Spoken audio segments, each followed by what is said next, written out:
The last several days have brought renewed speculation about the prospect of rapidly withdrawing all U.S. military forces from Syria, Iraq, and Afghanistan. Here in Congress, a small minority in both parties seem to think it is in America's power to unilaterally remove conflicts by simply walking away from them. Let me say that again.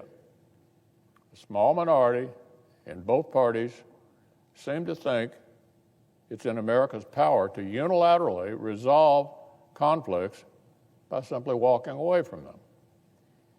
Of course, all wars must end. The question is now how they end, and whether the terms on which they end are favorable or unfavorable to the security and interests of the United States. And nothing about the circumstances we face today suggests that if we lose resolve, the terrorists will simply leave us alone.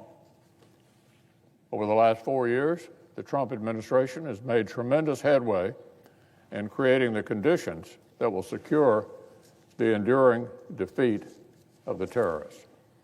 This president and his policies have strengthened America's hand in multiple Middle East conflicts while reducing the risk and cost to our country.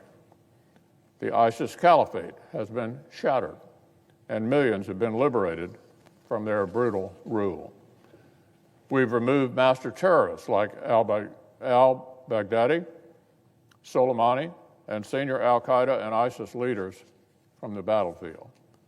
The Trump administration has brokered diplomatic successes that should help bring long-term stability and more economic opportunity to a troubled region. The Abraham Accords are a geostrategic game changer. The last 4 years have also brought increased skin in the game from our allies and our partners. Our friends in Europe and elsewhere have a shared interest in stopping safe havens for terror. Today in Africa, our limited American presence supports a multinational initiative led by France to combat radical Islamic terrorists.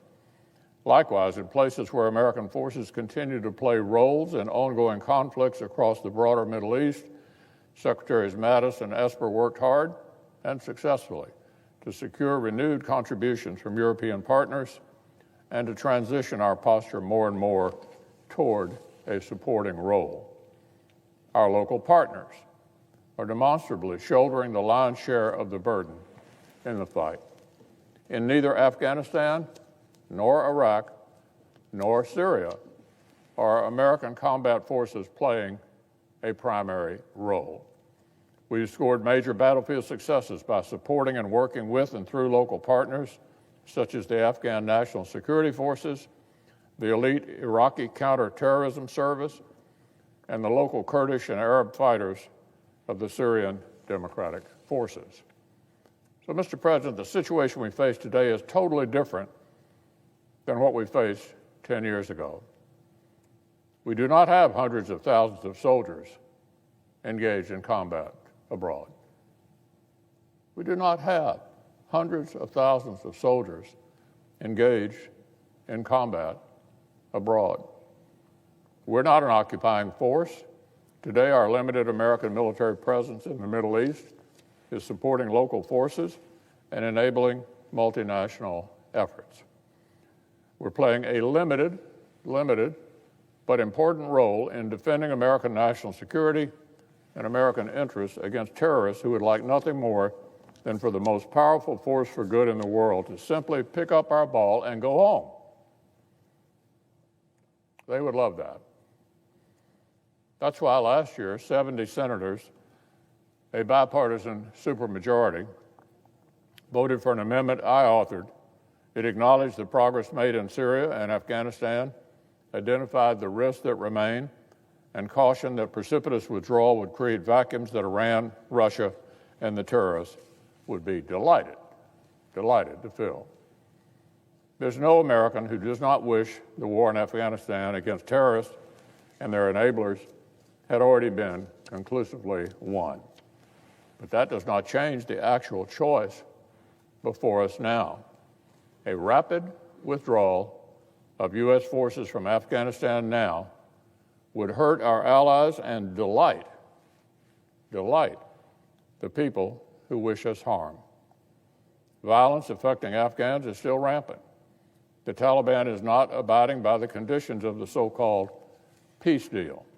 The consequences of a premature American exit would likely be even worse than President Obama's withdrawal from Iraq back in 2011, which fueled the rise of ISIS and a new round of global terrorism. It would be reminiscent of the humiliating American departure from Saigon in 1975.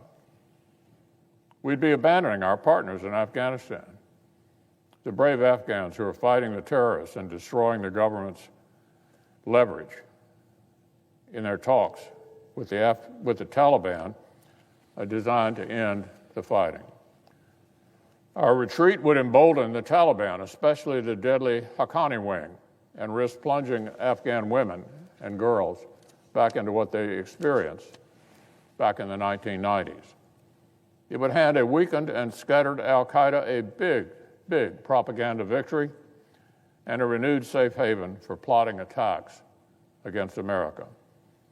And it would be welcome news to Iran, which has long provided arms and support to the Taliban and explicitly seeks our retreat from the Middle East.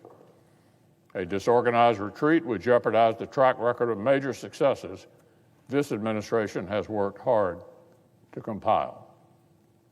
As a number of former officials and ambassadors recently stated, the spectacle of U.S. troops abandoning facilities and equipment, leaving the field in Afghanistan to the Taliban and ISIS would be broadcast around the world as a symbol of U.S. defeat and humiliation and of victory for Islamic extremism.